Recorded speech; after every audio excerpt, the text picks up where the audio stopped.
E aí pessoal, tudo bom com vocês? Hoje a gente vai demonstrar o teorema fundamental do cálculo, que como vocês sabem é o principal teorema, né, do cálculo e obviamente da análise, tá bom? A gente vai seguir o livro do Elon, como a gente já tem seguido, e a gente vai fazer, né, com a hipótese da F ser contínua, mas aí eu vou fazer um comentário sobre uma hipótese mais geral que teria, por exemplo, na demonstração do livro mais grosso do Elon ou no livro do Dijari, tá certo? Então vamos lá demonstrar o teorema fundamental do cálculo.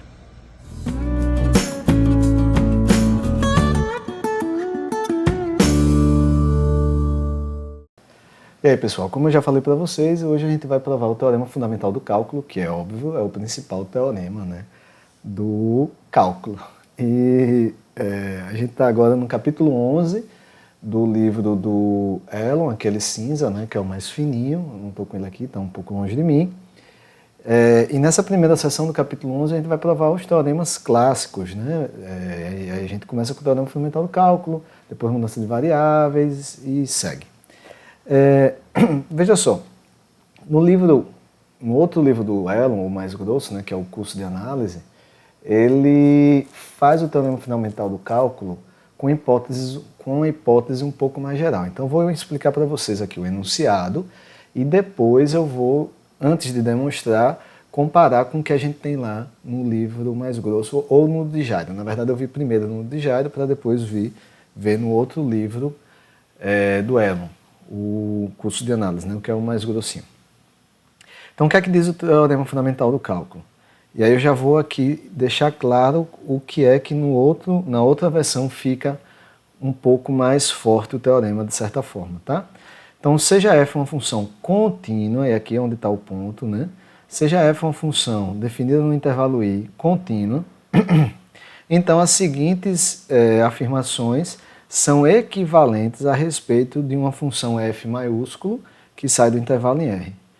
F maiúsculo é uma integral indefinida de fzinho, isto é, f maiúsculo é escrito como f de a mais a integral de a até x de fzinha de t dt para todo x. Então tem algum a que a f se escreve desse jeito. Se uma f se escrever nessa forma, ela é chamada de integral indefinida. Então, a f é uma integral indefinida somente se ela é uma primitiva da fzinha. E o que é ser uma primitiva? É uma função que quando você deriva dá fzinha. Então, o que o teorema fundamental do cálculo nos diz é que essas duas afirmações são equivalentes. Ou seja, se a f for uma integral indefinida, então ela é uma primitiva. Se ela for uma primitiva, então ela é uma integral indefinida. Ok? Veja que aqui a gente ganha algumas coisas, porque é o seguinte, nessa implicação aqui, ele está dizendo, olha, se a fzinha for contínua, que é a nossa hipótese, então essa f definida desse jeito, que está bem definida, é uma primitiva. Então eu já ganho que toda função contínua possui uma primitiva, ok? Na recíproca é que realmente a gente tem o que a gente usa mais lá no cálculo, que é o seguinte, se você tiver uma primitiva, fzão de f, então a integral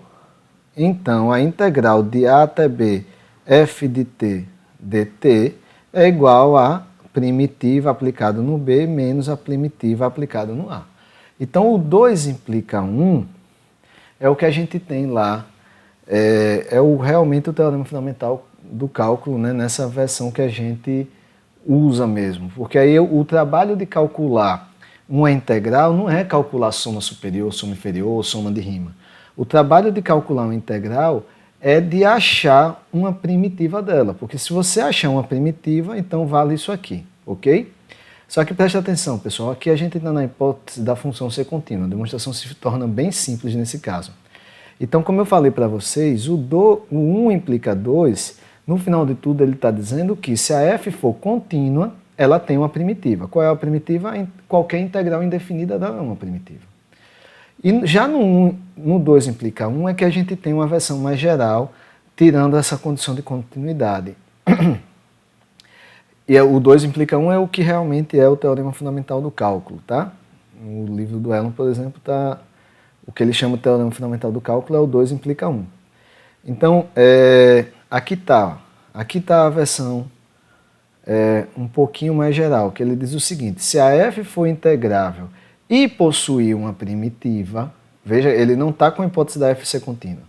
Então, se a f for integrável e possuir uma primitiva, então vale lá a igualdade que a gente quer, que é justamente a igualdade do teorema fundamental do cálculo. Você calcula a integral aplicando, fazendo essa diferença da primitiva nos extremos da integral. Beleza? E aí vejam só, pessoal, só mais um comentário sobre isso aqui. O que acontece é, no 1 implica 2, a gente viu que toda função contínua tem primitiva. Beleza? O 1 implica 2 é realmente assim, continua lá a hipótese da contínua. Aí o que eu estou dizendo é que nessa implicação do 2 implica 1, é que sim, existem funções integráveis que não são contínuas e que possuem primitivas. Então, para esses casos, aqui tem um exemplo, tá? Essa funçãozinha aqui, ela é descontínua no zero, mas ela possui uma primitiva. Beleza? Ela é integrável e possui uma primitiva. Então, nesse caso, vale aqui a regra também, ok? Mesmo que ela seja descontínua, mas se for integrável e possuir primitiva, vale a regra. Agora, tem funções que são descontínuas, por exemplo, a função escada, ela é descontínua e não possui primitiva, ok? Então, função contínua sempre possui primitiva, porque a implicação 1 implica 2, tá? 1 implica 2, função contínua possui primitiva. No 2 implica 1 é que dá para fazer mais geral. Se for integrável e possuir primitiva, então vale a regrinha, que é essa dk. Beleza?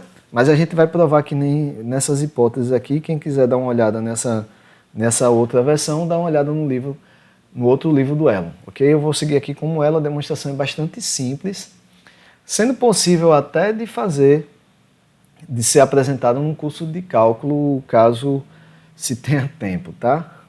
Não é o ideal, mas eu acho que dá para dar uma ideia. Pelo menos a ideia lá no curso de cálculo seria possível. Então vamos provar primeiro o 1 implica 2, né? E vocês vão ver que é fácil. Suponha que x0, seja x0 um ponto que eu vou considerar fixado do intervalo, ok? Então a gente vai definir a f de x grande sendo assim para algum a. Eu não escrevi aqui, mas sendo a f grande definida dessa forma para algum a, então a gente nós queremos mostrar o quê? Que a derivada da f grande nesse ponto dá fzinha, é isso que a gente quer.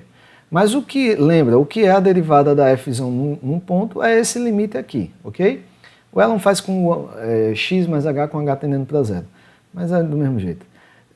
Então a gente quer provar que esse limite é igual a isso aqui, ok? Aí preste atenção, eu vou ter que calcular então, no final de tudo, quando a gente vai provar um limite, o que é que a gente vai querer? A gente vai querer pegar essa diferença aqui, ó, essa, e provar que isso é menor do que um epsilon se o x menos x0 for menor do que algum delta. Eu tenho que achar um delta que isso implique nisso. É isso que eu quero. Então vamos trabalhar aqui então com essa expressão primeiro para ver se a gente consegue ter uma luz de como é que a gente faria isso. Lembrando que a nossa hipótese é que a f é contínua, a fzinha. Então, vamos lá. Então vamos primeiro trabalhar com essa expressão, depois a gente vai e fazer essa subtração do lado de cá, ok? Então quando eu vou pegar essa expressão dessa subtração da f grande, é fácil perceber, ó, eu vou olhar para essa expressão. Então vou deixar esse camarada aqui quieto por enquanto, mas lembra, quem é esse cara? É f de a com a integral de a até x, esse cara é f de a, eu estou subtraindo, com a integral de a até x0, beleza? Então corta esse com esse, óbvio. E a integral de a até x menos a integral de a até x0 é igual à integral de x0 até x, tá? Até se você parar para pensar, isso aqui, por causa do menos, é a integral de x0 até a, beleza? Por causa desse menos. E aí o que acontece? Você está integrando de x0 até a e depois de a até x. Então dá a integral de x0 até x. Então essa diferença aqui, essa razão, né, porque tem essa razão aqui, mas a questão é a diferença. Essa diferença dá isso aqui, pessoal, beleza? E tem a razão que está aqui quieta na dela. Só que aí eu vou ter que subtrair essa parada por f de x0, fzinha de x0. Aí deixa eu só deixar em termos assim, para ficar bom de trabalhar. Vocês vão ver qual é a ideia. A ideia é bastante simples. Ó, o f de x0, olha, é igual somei e subtrair a mesma coisa. Claro que eu estou considerando aqui, isso é claro e óbvio. Aqui eu já escrevi, é claro que eu não ia deixar. É claro que eu estou considerando o x diferente do x0, né? Que a gente vai tomar o limite quando o x tende para x0, então não me interessa o x igual a x0, beleza? Então eu vou dividir aqui por x menos x0 e multiplicar. Então é óbvio que eu não alterei a minha expressão, mas aí se liga, isso aqui é justamente a integral de x0 até x do 1. Mas isso é uma constante, então eu posso jogar para dentro da integral. Então, resumidamente, esse cara é igual a isso. Obviamente porque isso aqui dá f0 vezes x menos x0, que vai cortar esse daqui de baixo. Beleza? Então, esse cara dá isso, esse cara dá isso. Quando eu subtraio um pelo outro, eu vou chegar em que expressão? Quando eu subtraio um pelo outro, aí eu vou botar esse cara em evidência, né? Porque, ó, tá esse cara aqui em evidência. Aí vai ficar a integral de x0 até x da f menos a f de x0. Da f de t menos a f de x0. Veja que aqui ainda não tem epsilon, não tem delta. Eu só estou analisando essa expressão. Agora é que eu vou jogar o delta e o epsilon na jogada. O epsilon e depois o delta. Beleza? Mas se ligue, pessoal, se eu conseguir limitar essa parada aqui por epsilon, acabou a jogada. O que está aqui dentro. Se eu conseguir limitar isso aqui por epsilon, acabou a parada. Por que acabou a parada? Porra, se esse negócio for menor do que epsilon, então isso aqui vai ficar menor do que 1 sobre x0 vezes a integral de x0, x epsilon dt. Isso aqui, o epsilon é constante, né? Então isso aqui fica igual a 1 sobre x menos x0 vezes x menos x0 vezes o epsilon. E aí acabou. Corta esse com esse, sobra só epsilon. Então se eu conseguir limitar isso aqui por epsilon, acabou. Consigo, óbvio, porque agora que vai entrar a hipótese.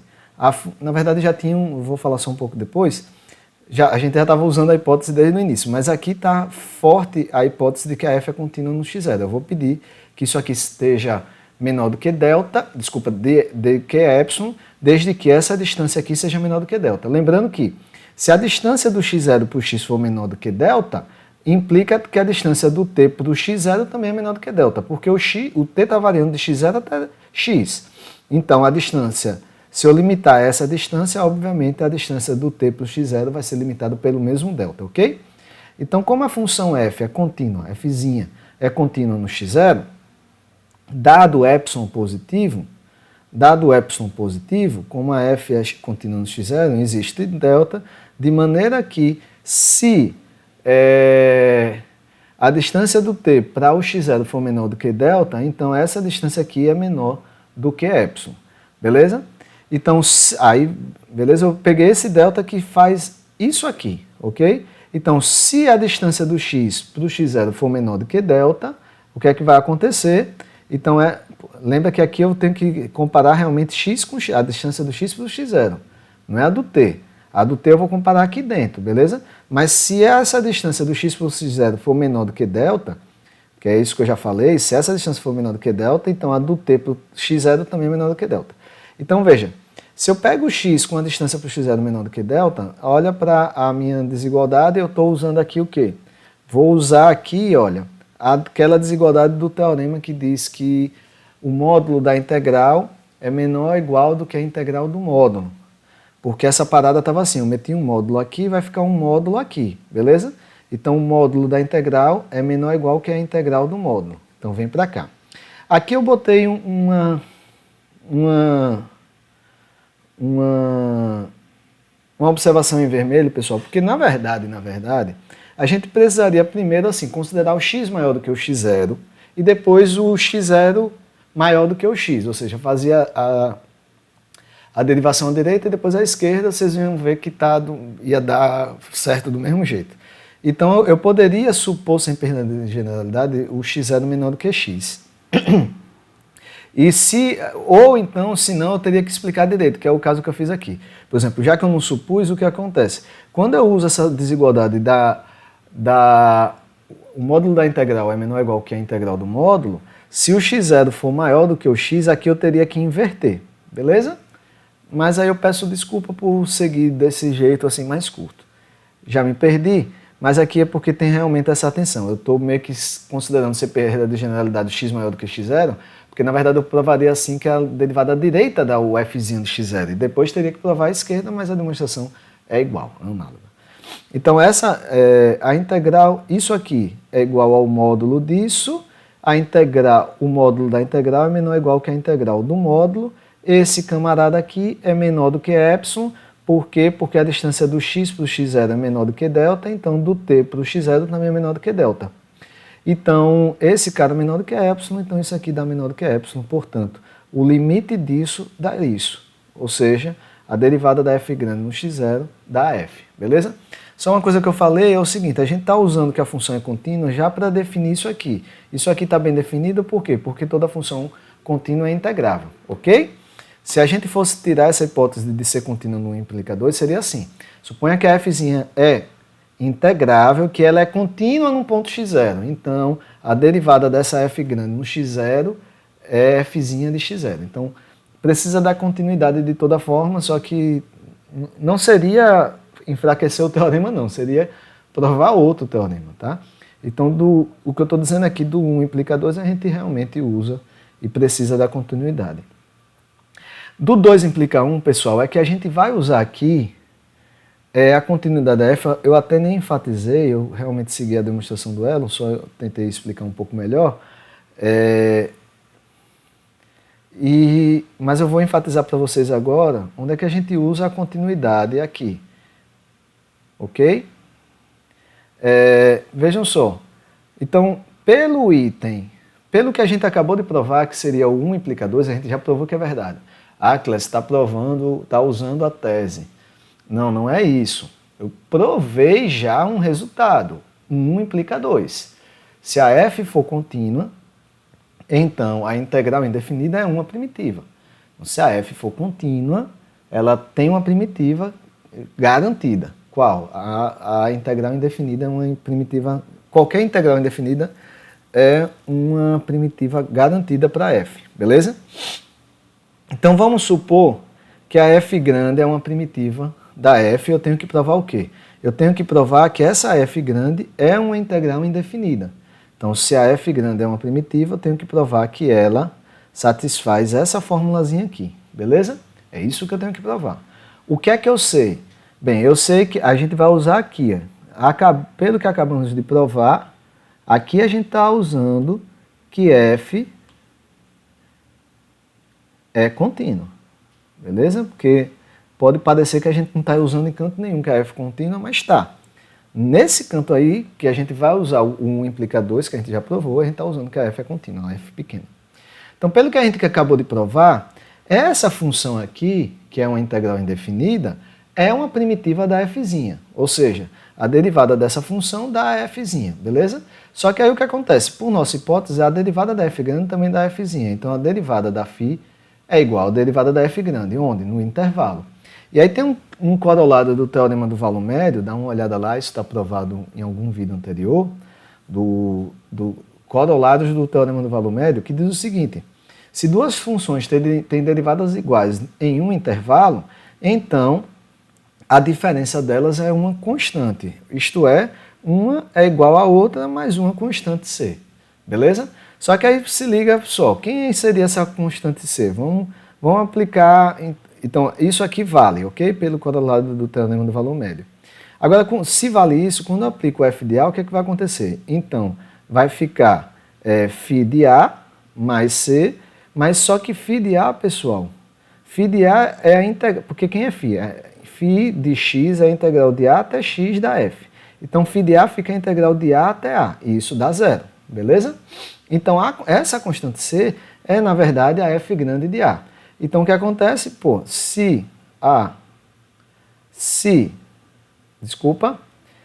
f é φ mais a constante e a constante é f de a, então f de x, na verdade, é f de a, que é a constante, eu vou até botar aqui, seria c mais a f grande é c mais a φ. Quem é c é f de a. Quem é a φ é a integral de a até x, beleza? Então, a gente provou, então, que Se a f é uma primitiva, então ela é uma integral indefinida. E aí, se a f zona é uma primitiva, vai valer o que a gente sempre usa, tá? Que é essa igualdade aqui, pessoal. Tá bom? Bem, eu vou deixar os próximos resultados para o próximo vídeo, pessoal. E o teorema fundamental do cálculo, como vocês já sabem, óbvio, é o teorema mais importante. Eu acho a demonstração bastante simples. Eu já falei para vocês, existe aqui uma versão do teorema fundamental do cálculo, seria do 2 implicar um pouco mais geral. Quem quiser dar uma olhada lá no livro do Elon, dá uma olhada no mais grosso, tá? Eu estou seguindo o mais fino. Dá uma olhada no livro do Dijário, qualquer dúvida, leu, não entendeu, gostaria de entender, coloca aí nos comentários que, se possível, eu posso parar e gravar, né? Só esse resultado mais geral, ok, pessoal? Então, mais uma vez, compartilhe aí com seus colegas de turma e, se não tiver inscrito, se inscreve aí. Beleza, pessoal? Valeu, até a próxima.